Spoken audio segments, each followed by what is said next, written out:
वकील साहब ने बहुत ही गंभीर आरोप लगाया है कि ये एक्सीडेंट में मौत नहीं तो ये मर्डर। सर क्या सोच के आपने इसका? देखिए, क्या सरकार अंधी है?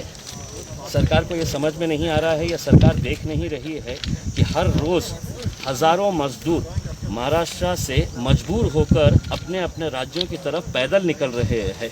इस तपती धूप के अंदर छोटे छोटे बच्चों को लेकर बुज़ुर्ग लोग, नौजवान लड़के, ये लोग या तो साइकिल के ऊपर 1400, 1500, 1600 किलोमीटर का सफ़र तय करने के लिए ये लोग पैदल इस वजह से निकल रहे हैं कि उन्हें कोई सुविधा नहीं दी जा रही है। मैंने खुद ने prime minister's office, railway minister, railway department, इनको सबको ट्वीट के जरिए बार बार ये बताया था कि कई हजार मजदूर यहाँ पर फंसे हुए हैं करके। इसके बावजूद अगर ये घटना होती है, ये एक्सीडेंट होता है, तो ये एक्सीडेंट नहीं है, ये हत्या है। और इस हत्या के पीछे रेलवे डिपार्टमेंट के ऊपर हत्या का केस रजिस्टर होना चाहिए, प्राइम मिनिस्टर्स ऑफिस के ऊपर है तो रजिस्टर होना चाहिए। क्योंकि अगर आप सिविल एविएशन मिनिस्टर ये प्लानिंग कर सकते हैं कि 7 तारीख से लेकर 14 तारीख के बीच में इतने हज़ार हम मुसाफिरों को विदेशों से हम यहाँ पर हवाई जहाज़ के ज़रिए लेकर आएंगे, तो इन गरीबों को सड़कों के ऊपर क्यों छोड़ा गया है? मरने के लिए ही छोड़ा गया ना, कि मरने के बाद क्या होगा?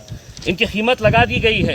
शिवराज सिंह चौहान साहब ने 5 लाख रुपये का घोषणा की है, महाराष्ट्र के मुख्यमंत्री ने 5 लाख रुपये की कंपनसेशन की घोषणा की है। यानी कि इनकी मौत की कीमत 5-5 लाख रुपये रहेगी। तुम मरो, हम तुमको 5-5 लाख रुपये देंगे करके। अब होगा यही कि रेलवे मिनिस्टर, प्रधानमंत्री है तो कुछ दुख जताएंगे कि मुझे बहुत अफसोस हुआ है करके। रेलवे मिनिस्टर कहेगा कि मैं एक इंक्वायरी करवा रहा हूं, और उसी इंक्वायरी का नतीजा है ये जितने अधिकारी यहाँ पर आए हुए हैं, ये सब के ऊपर हत्या का केस रजिस्टर होना चाहिए। ये गरीबों को आज भी आप देखें, अगर आप रोड के ऊपर जाइए तो कितने 100 मजदूर आपको अभी भी रास्ते के ऊपर मिलेंगे जो रोड के ऊपर निकले हैं सिर्फ इस उम्मीद के ऊपर कि हमको कहीं ना कहीं कुछ ना कुछ सहारा मिल जाएगा करके। और ये भी जो मजदूर निकले थे इस उम्मीद के ऊपर निकले थे कि कम से कम हमें औरंगाबाद से जो ट्रेन जाने वाली थी जबलपुर, वो ट्रेन के अंदर हमको जगह मिल जाएगी करके इसमें। लेकिन क्या ये सरकार को दिख नहीं रहा है? हर रोज़ आप लोग ही दिखा रहे हैं, आपके चैनल के ऊपर ही दिखाया जा रहा है कि कैसे ये गरीब लोग सड़कों के ऊपर इतनी तपती धूप के अंदर 1400, 1500, 1600 किलोमीटर का सफ़र के तय करने के लिए निकले हुए हैं। तो मेरे हिसाब से मैं ये मानकर चलता हूँ कि ये एक्सीडेंट नहीं है, इसके ऊपर हत्या का केस रजिस्टर होना चाहिए। और तमाम दोषी लोग हैं जो इसको नज़रअंदाज कर रहे थे, जो विदेशों के अंदर रहने वाले हैं, वो पैसे वाले लोग हैं, तो उनको हवाई जहाज़ से लाने के लिए पूरी प्लानिंग की जा रही है कि कितने फ़्लाइट्स कहाँ से ऑपरेट होंगे करके। क्या ये अंधे हैं? इन्हें दिखता नहीं था कि इतने सारे मजदूर हैं, इन्हें रेलवे ऑपरेट करना चाहिए था? क्या ज़िला प्रशासन, सरकार ने क्या किया है? सिद्धार्थ साहब, सरकार ने ये किया था कि एक नोटिफिकेशन जारी किया और ये कहा कि इस ईमेल आईडी के ऊपर जितने भी मजदूर जाना चाहते हैं वो उस ईमेल आईडी के ऊपर है, तो आप अपना डिटेल्स अपलोड करिएगा, आपका आधार कार्ड अपलोड करिएगा, आपका मेडिकल सर्टिफिकेट अपलोड करिएगा। ये मजदूर जिनके पास ना स्मार्टफोन्स है, जिन्हें ना कंप्यूटर ऑपरेट करना आता है, ये मजदूर लोग ऑपरेट करे होते ऑनलाइन करके। कोई डॉक्टर है तो इन्हें सर्टिफिकेट देने के लिए तैयार नहीं था। और ऐसी हालत के अंदर आप कहते हैं कि नहीं, आपको अगर ट्रेन से जाना है, आपको सफ़र करना है, तो आप जाइए ऑनलाइन के ऊपर अप्लाई करिएगा, आधार कार्ड ले लीजिएगा उसमें। कोई डॉक्टर जब करने के लिए तैयार नहीं था। और आखिरकार 3 दिनों तक आप देखे हैं कि हर जगह के ऊपर इतनी भीड़ लगी हुई है कि डॉक्टर्स का कहीं से सर्टिफिकेट मिल जाए, और कल दोपहर में जाकर सरकार चेंज कर देती है, नहीं हमको डॉक्टर का सर्टिफिकेट नहीं चाहिए। अब आप जाइए रेलवे स्टेशन के ऊपर जाइए, और आपको है तो सिर्फ डॉक्टर है तो आपका थर्मामीटर से चेक करेगा।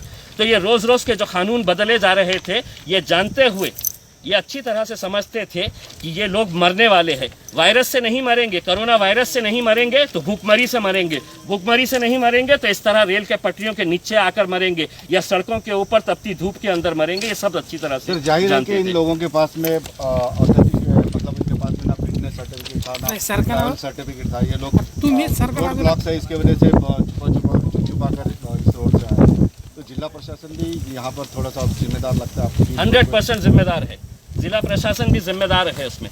क्या ये सरकार की जिम्मेदारी नहीं है, प्रशासन की जिम्मेदारी नहीं है कि आप अपने कम से कम, महाराष्ट्र जो है वो हमारी संस्कृति नहीं है इस तरह से गरीबों को, इस तरह से हम लोग जो उनकी पीड़ा देखते हुए हम नज़रअंदाज करें करके।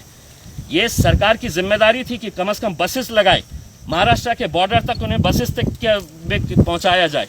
आप जानते हैं अच्छी तरह से, मैंने खुद ने कितने लोगों को ऐसा देखा है कि जो बसें साइकिल के ऊपर नौजवान लड़के निकल पड़े हैं कि नहीं साहब अब हम रह नहीं सकते हैं। और किस बात के लिए? कि उनको 2 वक्त की रोटी नहीं मिल रही है।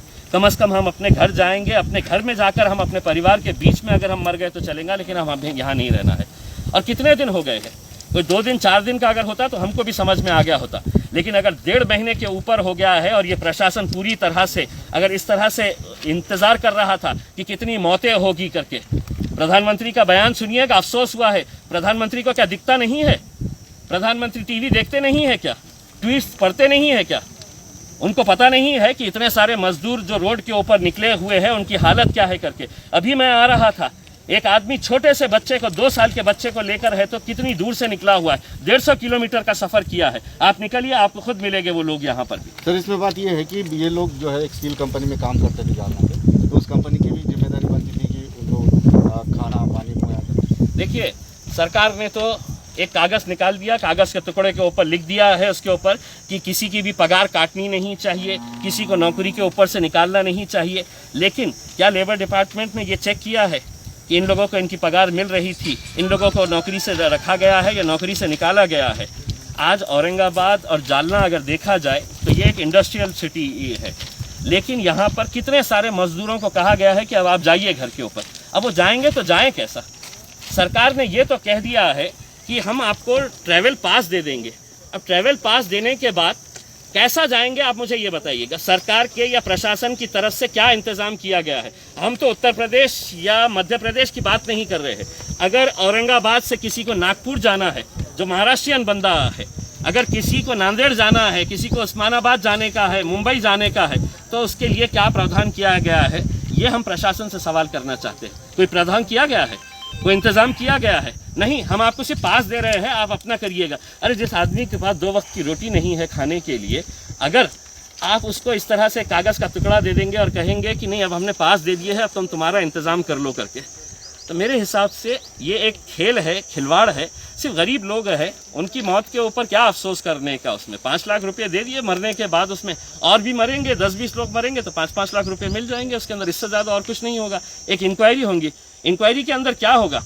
मैं पीयूष गोयल साहब से पूछना चाहता हूँ, पीयूष गोयल साहब, इतने नादान नहीं है जनता कि अब आप इंक्वायरी करेंगे? क्या निकलने वाला है इंक्वायरी के अंदर?